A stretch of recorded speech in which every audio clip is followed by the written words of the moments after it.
Səhnəyə çıxıb məşhur olmaq üçün nə lazımdır? Cavablar müxtəlif ola bilər.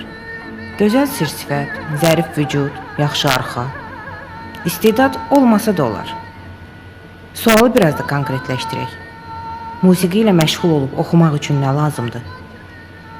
Buna da eyni cavabı vermək olar. Dünən oxumaq üçün ən vacib şərt səs idisə, bugün deyə bilərik ki, səs olmasa da olar. Tək ki, başqa amillər yerində olsun. Tel nazik, bel nazik. Amma görünür hamı üçün bu şərtlər elə də vacib deyil. Oxuyanın səsinə qulaq asmaq istəyənlər də az deyil. Yəqin elə buna görədir ki, onu hələ xatırlayırlar. Nə təmtəraqlı, bərbəzəkli geyimləri olub, nə parlaq, göz qamaşdıran gözəlliyi, nə də arxasında duracaq güclü adamı. Səsi olub. Hamıdan fərqlənən, zil guşələrə qalxa bilən unikal səsi.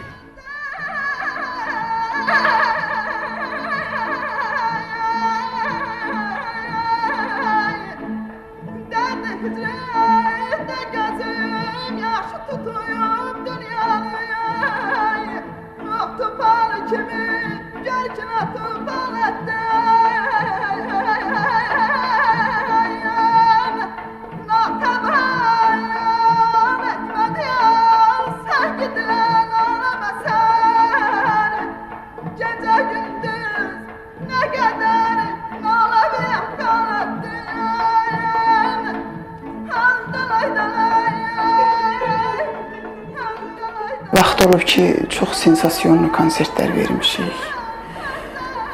Çox tamaşaçılar qarşısında rəğbətlə qarşılanmışıq. Bilmirəm, bəlkə ailə baxımından oldu, ailə qurandan sonra biraz pasifləşdi. Sənət baxımına görə, nəyə görəsə, nəyə əsasınsa.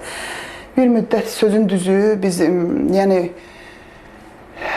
hələ Uçilişdə, Asaf Zeynallıda oxuyan anda biz Qəndab Quliyeva, Zəbullah Quliyev bunlarla konkurs üzrə birincilik qazanmışdıq biz. Yəni ritmik muğamlar oxuyurduq. Bu çox gözəl də qarşılanırdı dinləyicilər tərəfindən. Bunun müqabilində bizi Havaniyyə yazdılar. Birincilik yer tutanlar Havaniyada gedib iştirak eləməliydilər. Bundan sonra elə bizim əvəzimizdən Azi getdi. Azinin də özünün elə bir dərnəyi adı var da. Bunlar getdilər. Bizdə Uçilişdə bizə yeni 12 günlük bütöfqa hazırladılar. Dövlət tərəfindən yarım stavka ilə biz özümüzə köməklə eləmək şərti ilə. Biz getdik Safiyyə, Bolqariya, Bolqaristana, bütün tarixi məsələn yerləri gəzdikdən sonra həm səyahət, necə deyirlər, həm ziyarət, həm ticarət kimi, yəni həm oxuduq, həm də orada gözəl səhnəmizi nümayiş elətdirdik, muğamlarımızı, musiqilərimizi. Bu Qəndab xanımın səhhəti ilə əlaqədar olaraq o konsertlərin hamısını mən keçirdim orada. 12 gün konsertlərdə ardıcıl oxumaq mənim üçün doğrudan dözülməz oldu. Çünki həm boğazım ağrımışdı, xəstə oxuyurdum, həm də demək olar ki, atmosfer dəyişikliyinə düşdüm və burada təzyiqə məruz qaldım. Bir il müddətini mən Bakıya qaydanda səsimi itirdim. Bir il.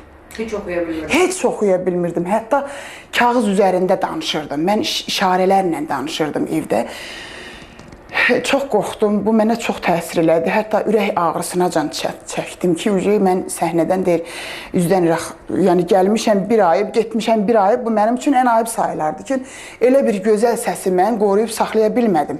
Yenə şükürlər olsun, həmd olsun ilahiyyə ki, gecə-gündüz Allahıma yalvardım. O Tanrım özü mənə yazığı gəldi, o səsi qaytardı mənə. Həmin anda da elə oldu ki, fonda Şah İsmail operası çəkiləsi oldu. Qızıl fonda. İnanın, mən o qədər, bəli, o qədər həyəcan keçirdim ki, aman Allah, hələ 15 gündür mən müalicədəyəm. Bu 15 gün ərzində nə müalicə götürmüşəm, səsim biraz açılıb. Qorxurdum, tamam itirə biləm. O baxımdan yenə Allaha yalvara gəldim, səhnəyə çıxdım. Düzdür, heç bilinmir, şükür Allaha ki, Qızıl fondda da qalıb o. Yəni o müalicə olunan ərəfədə yazdırmışam. Çox qorxa-qorxa, ehtiyatla oxumuşam hətta orada. Yenə də çox gözəl alınıb. Heç bilinmir ki, mən orada xəstə olmuşam. 82-ci ildə ailə qurdum. Ardıcıl elə bilən ki, evlad sahibi oldum. 2 evladım dünyaya gəldi, ardıcıl. Bir-birindən elə bir il fərqi olaraq. Bu da biraz hardasa mən dekretlərdə qalmağıma, ailədə daha ailəyə səmimi yanaşmağımla əlaqədar biraz sənətimdə hardasa geridə qalmış kimi oldum, kölgədə qaldım. Səhnəyə gələn adam bunların hamısını gözünün önünə almalıdır da, elə deyil. O sözsüz. Gəlirsənsə və nəyəsə... Yəni sənət qurban tələb eləyir, bəli, bəli. Olmaq istəyirsənsə, gərək bunların hamısını... Bəli, nəzərə almaq lazım idi, düzdür, xanım, düz buyurursunuz. Yəni bunların hamısı nəzərə alınmalıdır. Bunların, yəni bir fərq də onda oldu ki, mən hər bir kəsin ailəsində elə yəni ki, bir adam olurdu ki, ona qulluq eləyirdi, o uşaqlara baxırdı, bu yenə sənəti ilə məşğul olurdu. Amma mənim köməyim olmadı. Doğrudan təəssüflər olsun ki, yenə çox şükür Allah cəmi anaların, balalarını xoşbəxt eləsin, boya başa çatdırmışam. Bu sənətdə də biraz ki, soyuqluq yarandı, istər-istəməz necə də yaddaşlarda qalırsan. Mən də istəməzdim ki, yaddaşlarda qalmaq istəyirəm. O başqa, o şirinlik başqa şeydir. İndi də sevinirəm ki, doğrudan xalqın yaddaşında qalmışam ki, arayıb axtarırlar məni. Yəni, o keçmiş oxumaqlarım, oxunaqlarım gör nə qədər unudulmayıb, nə qədər qəlbə yatımlı olub, yaddaşda qalma, xatirələrdə qalma kimi olub ki, hal-hazırda da məni görənlər deyirlər ki, nədən siz belə sənətdən biraz kənarda qalmışsınız, sənətdən yəni arxada qalmışsınız. Hələ də sevinirəm ki, məsələn, o keçmiş mənim ziritelim, tamaşaçım məni arayıb, o mənim üçün çox böyük fəxridir. Həddindən çox fəxr eləyirəm onu ki, bugünkü günümdə də məni unutmayıblar, yaddaşlarda qalmışam. Qonşularımızın şou dünyasına baxıb çox şey öyrənmişik. Soyunub lüt qalmağı, məişət davalarını qəzetlərin manşetinə çıxarmağı, bu vasitə ilə məşhur olmağı, bunları öyrənmişik. Onlar kimi sənətkarın, istedadlı adamların qədrini bilməyi, nazını çəkməyi öyrənə bilməmişik. Onlar İbrahim Tatlıses kimi hətta oxumağı, yazmağı bacarmayan bir adamı Allah vergisi səsinə görə imperator səviyyəsinə çıxarıblar. Biz də qıraqdan birini gətirib çıxarırıq ulduz səviyyəsinə, yuxarı başa. Sonra da qalırıq onun ədalarını, iddialarını, nazını udmaq məcburiyyətində. Hər bir sənətçinin mənə elə gəlir ki, yüksək səviyyədə təminatla olmalıdır evi, eşiyi ki, yaradıcılığı da onu ruhən çox cəlb edici olsun. Ruhu olsun. Amma heç bir kommunal şəraiti olmayan elə bir yerdə uşaqlarımı böyütmüşəm ki, sevinçsiz, qəm içində, həyəcan içindəki, Allah yıxılarlar, opşi koridordur, üzr istəyirəm, opşi, hər şey opşidir yəni. Mənim addelini, kommunalını heç bir şəraiti olmayan bir yerdə yaşayıram. Bu da mənim hardasa sənətimin ölgünlüyünə, ruhumun ölgünlüyünə gətirib çıxardırdı ki, niyə mən kənarda qalmışam, niyə mən diqqətdən, qayğıdan kənarda qalmışam? Sən xarakterində də nəsə belə irəli gedə bilmirsən, soxula bilmirsən, üzlü deyilsən, bəlkə o da var. Bəlkə də sizin sözünüzdə hardasa həqiqət var. Mən sizin sözlərinizlə yəni barışıram. O da var. O baxım çox var mənim əqidəmdə. Səndə də bu keyfiyyətlərdə olmalıdır. Keyfiyyətlər əlbəttə ki, mən çox özünü gözə soxan olmamışam. Yəni çəkinəcəkli olmuşam. Hətta mən bir gözəl anı xatırladım, yadıma salım. Füzulinin, bilmirəm, Füzuli günləri keçirilirdi, neçənci illiyi keçirildi, yadımda deyil, 93-94-cü illərə təsadüf edir.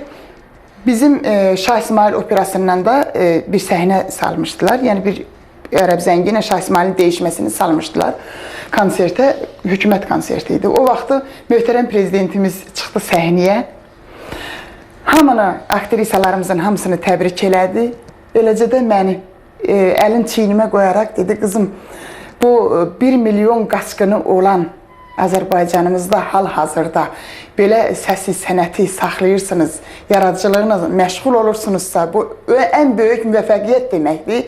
Mən sizin hamınıza minnətdaram, mən sizin hamınızı təbrik eləyirəm. Bu mənim üçün və alnımdan öpdü, bu mənim üçün ən böyük uğur, ən böyük nətər deyirləri, özümdə sevincdən inanın ki, yer tapa bilmədim ki. Prezident səni tanıdı.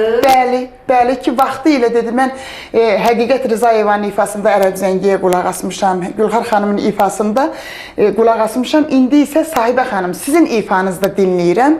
Bu bir yeni kadrdır, bu bizim sevincimizdir və sənətimizin yəni davamıdır, yeniliyidir. Bu baxımdan dedi təbrik edirəm sizi. Qızım çox gözəl, çox xoşuma gəldi. Bu da mənim üçün ən böyük yadda qalan bir gün oldu. Amma yəni o günümü həm sevinirəm, yadımda qalır, sevinirəm, həyəcanlanıram, həm də təəssüf edirəm ona görə ki, utancaqlığımdan o vaxt mən çox şey məsələn prezidentimizə ərz eləyə bilərdim, söyləyə bilərdim.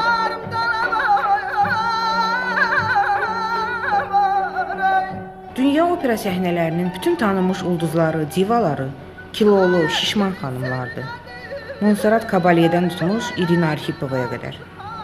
Onlara rol verəndə xarici görkəmlərini yox, səslərini nəzərə alırlar. Xüsusi olaraq onlar üçün nəzərdə tutulmuş partiyalar yazılır. O isə gənc yaşlarından ana obrazlarını oynayıb. Əsas rolum olub məndə Şah İsmail operasında Ərəb Zəngi rolum olub və bunu ilə də tanınmışam. Çox gözəl konsertlər təşkil olunub buranın konsertlərində. Vaxtı yenə gözəl konsertlər, sensasiyonu konsertlərimiz olub bizim. İstər dövlət konsert səviyyəsində, istərsə də elə belə konsertlərdə iştirak eləmişəm. Opera və balet teatrında Leyli Məcnunun operasında, yəni Üzeyir Hacıbəyovun Leyli və Məcnun operasında Leylinin anası, Məcnunun anası rollarını o obrazdan keçdim. Məsəl üçün Camalın anası obrazını hazırladım, dəfələrlə iştirak eləmişəm və Aşıq Qəribdə Qəribin anasını iştirak eləmişəm. Belə, yəni anaları.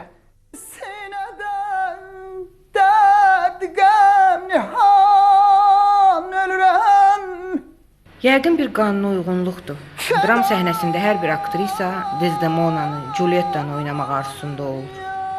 Opera səhnəmizdə isə xanəndə xanımlarımız Leylini oxumaq xəyalı ilə yaşayırlar. Fəda yolum sənə, gəl eylə imtihan ölürəm. Xəyal zülfünə bağlı gedibdi can. Ay ay ay ay ay ay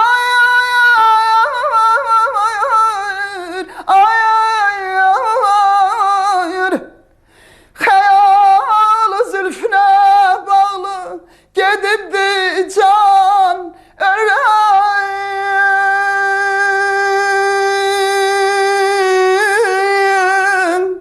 ölürəm, ölürəm ay. Bahar hüsnü kimi, bahar laləsi tək, barqan ölürəm, ölürəm. Bəlkə də mənim necə deyər, səsimin tembri ilə əlaqədar onu mənə verə bilmədilər ki, yəni bu kişi səsində oxuyandı. O baxımdan hardasa biraz minora doğru olsaydı, məndə major səsdir.